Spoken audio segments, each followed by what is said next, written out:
What's up guys, 𝐿𝐀𝐑𝐊𝐄𝐓, Athlean-X.com. Today we are talking about the traps and how to make sure that you're not messing up your trap training when you're doing it. But before we start, I want to ask you a quick word association question, right? If I name a muscle, what pops into your mind visually? If I said biceps, what pops into your mind? Probably this, right? And what if I said chest? This is a chest. I think we're all probably 2 for 2. If I said shoulders, I think we're probably now 3 for 3. If I said traps, what would you think? Would you think this? Because if you do, that's part of the big problem that we have right here. Because this is not the traps. This is part of the traps. These are the upper traps. And in order to have a fully developed back, and more importantly, a fully functional back, you need to make sure that you're training the rest of this. And as a matter of fact, the larger portion of this, that's the middle trap and the lower traps.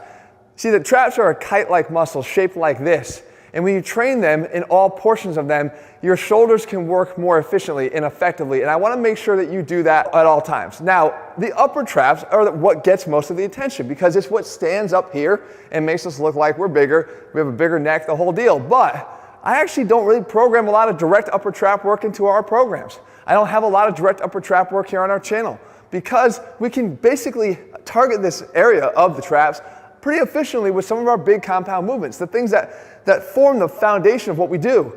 A heavy deadlift is certainly going to overload the traps, especially if you go a little bit wider on your grip. We know that a row can certainly overload the traps, as you can see here. We know that carries are an effective way to load the traps a little bit more for endurance, but they're another way to load the traps. And we build those into the foundation of everything we do.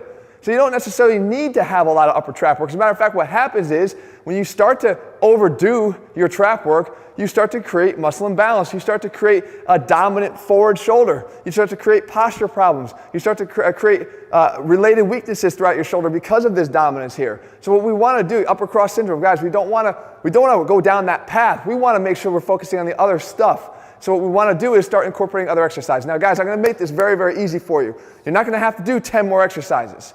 All right, the first thing you're going to want to do is if you want to hit the middle traps, this is the best way I know how to do it. This is a wraparound row. And all you're going to do is you're going to grab the left handle with the right hand and the right handle with the left hand. And you don't need to even have cables or handles here. You can do this with bands. But you're going to want to keep your elbows in tight to your body.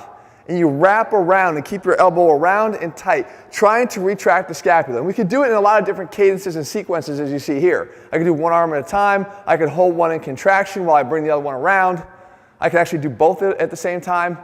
That's all more of a preference of how you do it and how you can feel it more effectively. But the concept is in keeping the moment arm here short by not going out this way and bring our arms out into a T, which is a middle trap exercise, we're actually removing a lot of the rear delt from that movement because we shorten that. We take that rear delt out a lot more.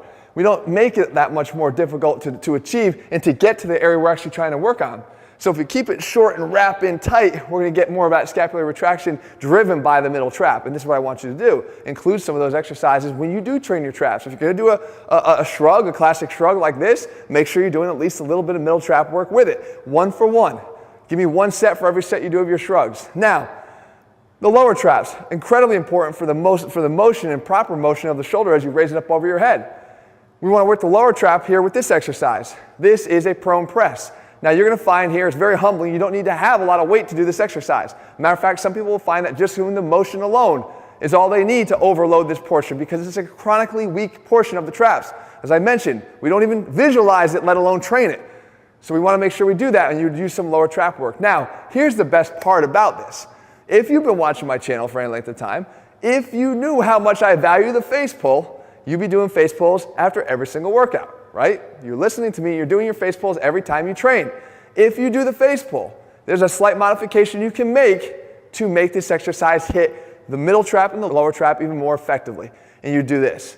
You do a face pull with this elevated raise at the end.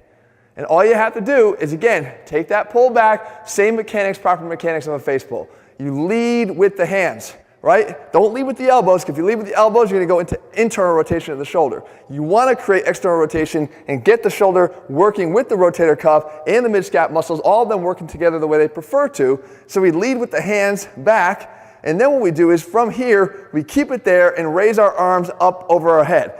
Now, the force is pulling our arms this way.